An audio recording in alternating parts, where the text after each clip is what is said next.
천사사관학교 26번째 강의를 시작하겠습니다. 이 강의는 미카엘과 그의 사제들 교회 26번째 설교를 기초로 한 것입니다. 요한복음 6장 31절로 40절까지 보겠습니다. 기록된 바 하늘에서 저희에게 떡을 주어 먹게 했던 것 같이 우리 조상들은 광야에서 만나를 먹었나이다.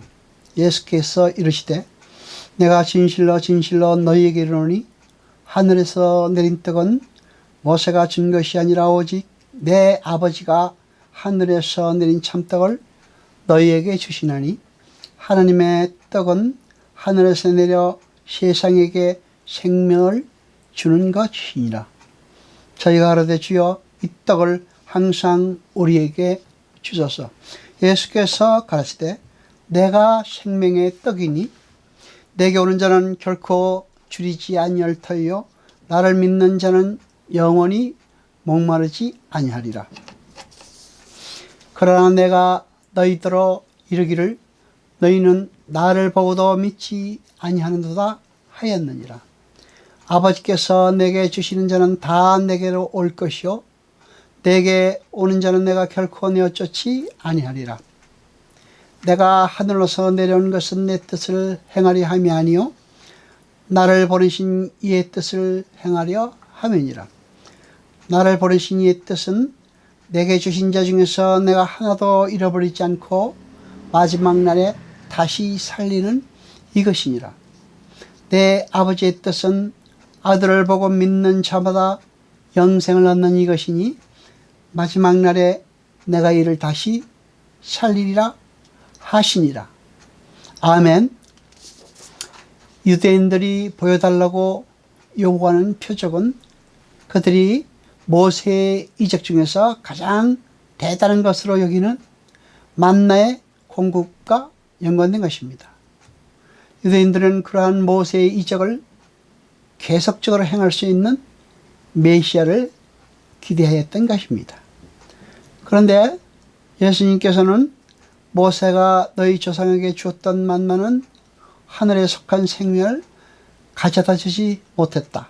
그러나 이제야 하늘에서 내려온 참떡이 너에게 주어졌다라고 말씀하십니다. 만나는 하늘에서 내려온 것이지만 생명을 우리에게 부어주는 것은 아닙니다. 그리스도의 말씀을 듣고 있던 유대인들은 그 이상은 알지 못했습니다. 온 세상이 하나님께서 보시면 죽어 있다고 가르쳐주고 계십니다. 그리스도께서 소생시키지 않는 한 세상은 죽어 있는 것입니다.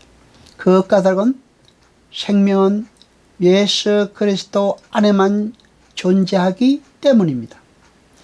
우리는 그리스도 안에서만 하나님의 생명을 소유할 수 있습니다. 하늘의 생명은 우리에게 가까이 있습니다. 그래서 구름 위로 날아 올라갈 필요도 없고 바다 건너로 날아갈 필요도 없습니다.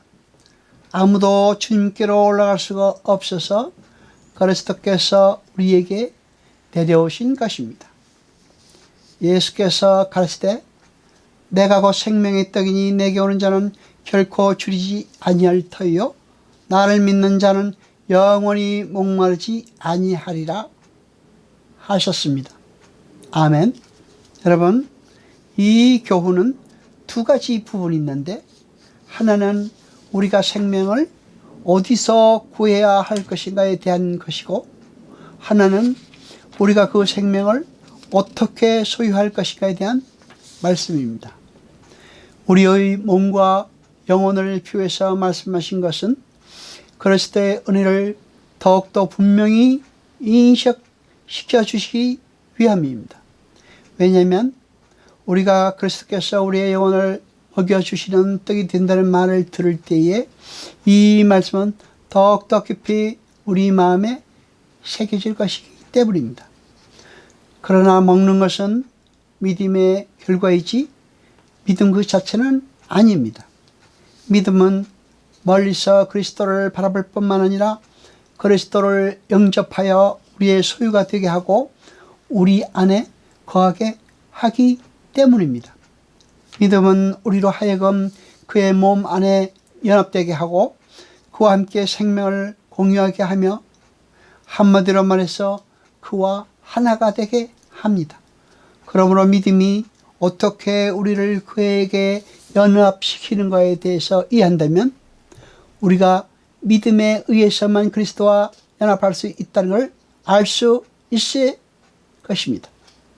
여러분, 주님께서는 그들의 믿지 아니하면 그들이 버림받은 자로서 하나님의 양무리 밖에 있기 때문이라고 말하고 있습니다. 주님께서는 믿음은 사람의 수중에 있는 것이 아니며 이 사람이나 저 사람이나 그저 무분별하게 우연히 믿게 되는 것이 아니라고 말씀하고 계십니다. 경건한 자들에게는 믿음으로 말미암아 그리스도께 나아갈 수 있는 분명한 길이 있다는 것을 확신시키고 그들이 주님의 신실하심과 보호하심에 자기를 맡기는 즉시 친절히 그들을 영접하여 주신다는 뜻에서 믿는 자들을 위로하고 계십니다. 또 하나님의 선택 행위는 시간의 범주를 초월한다는 사실을 말씀하고 계십니다. 믿음에서 하나님은 우리가 그의 것임을 보여주시며 또 그의 아들을 정하여 우리의 구원의 감독자로 삼으신 것입니다. 죄 가운데서 죽을 수밖에 없는 인간을 구원하시기 위하여 하늘에서 내려오신 예수께서는 아버지와 온전히 하나이심으로 하나님의 뜻을 행하는 것이 곧 자신의 뜻을 이루는 것이었습니다. 우리가 구원을 얻는 것은 그리스도의 복음에 순종하는 방법을 통해서입니다. 하나님의 선택 그 자체는 감춰진 비밀입니다. 뿐만 아니라 하나님의 선택은 반드시 소명을 동반하기 때문에 하나님께서 우리를 불러 실제로 그리스도를 믿게 하셨을 때 그것은 주님께서 손으로 생긴 도장으로 우리의 구원을 확증한 것과 같은 효능을 가집니다. 그러므로 각자의 믿음은 하나님의 영원한 예정에 대한 풍성한 증거로서 이에 대해 더 이상 의문을 가질 수 없는 것입니다. 주님께서는 믿음과 순종을 그리스도 안에 있는 하나님의 능력을 깨닫는 것과 연결시키고 계십니다. 뿐만 아니라 이 말씀은 믿음이 그리스도를 아는 지식에서 흘러나오는 것임을 보여주고 있는 것입니다. 우리가 그리스도를 신뢰하면 우리는 그가 누구신지 그리고 우리에게 무엇을 가져다 주시는지를 분명하게 깨닫게 됩니다. 성도들은 최후의 부활 이전에도 이미 구원을 자기 것으로 확보하고 있는 것입니다. 여러분, 썩는 양식을 위한 일이란 단순히 세상의 것을 얻기 위해 하는 일만이 아니라 하나님과 관계없이 자기 자신의 유익을 위해 행하는 모든 종교 행위까지도 썩는 양식을 위한 일의 범죄에 들어간다는 것을 알아야 합니다. 반면에 하나님께서 우리 성도들에게 요구하시는 영생하도록 있는 양식을 위한 일은 하나님의 뜻을 행하고 하나님의 일을 온전히 이루는 것에 나의 삶의 우선순위를 두고 사는 삶을 말합니다. 그리고 하나님의 일은 하나님의 보내신 자 예수를 믿는 것이라고 주님께서 정해주고 계십니다. 요한복음 4장 28절로 29절까지 보겠습니다. 여자가 물동이를 버려두고 동네로 들어가서 사람들에게 이르되 나의 행한 모든 일을 내게 말한 사람을 와보라. 이는 그리스도가 아니냐 하니 아멘. 물동이를 버려두고 마을로 내달렸다는 것은 그 여인이 이제 이 세상의 목마름에는 아랑곳하지 않는 사람이 됐다는 의미입니다. 그 뜻은 그 여인은 이제 영적인 생수를 받아 영생에 주는 시원한 해갈과 영생에 주는 풍성한 배부름을 맛보는 자가 되었다는 의미인 것입니다. 그렇게 구원을 받은 성도들은 반드시 필연적으로 세상의 힘을 초계처럼 버리고 예수 그리스도라는 생명의 떡을 붙들고 행복하고 만족하는 삶을 추구하게 되고 결국엔 그렇게 완성되는 것입니다. 거기에 대한 증거 구절이 35절과 37절입니다. 요한복음 6장 35절을 보겠습니다. 예수께서 가라사대 내가 곧 생명의 떡이니 내게 오는 자는 결코 줄이지 아니할 터이요 나를 믿는 자는 영원히 목마르지 아니하리라. 아멘. 6장 37절을 보겠습니다. 아버지께서 내게 주시는 자는 다 내게로 올 것이요 내게 오는 자는 내가 결코 내어 쫓지 아니하리라. 아멘. 하나님께서 우리에게 소금이 되라고 말씀하시지 않았습니다.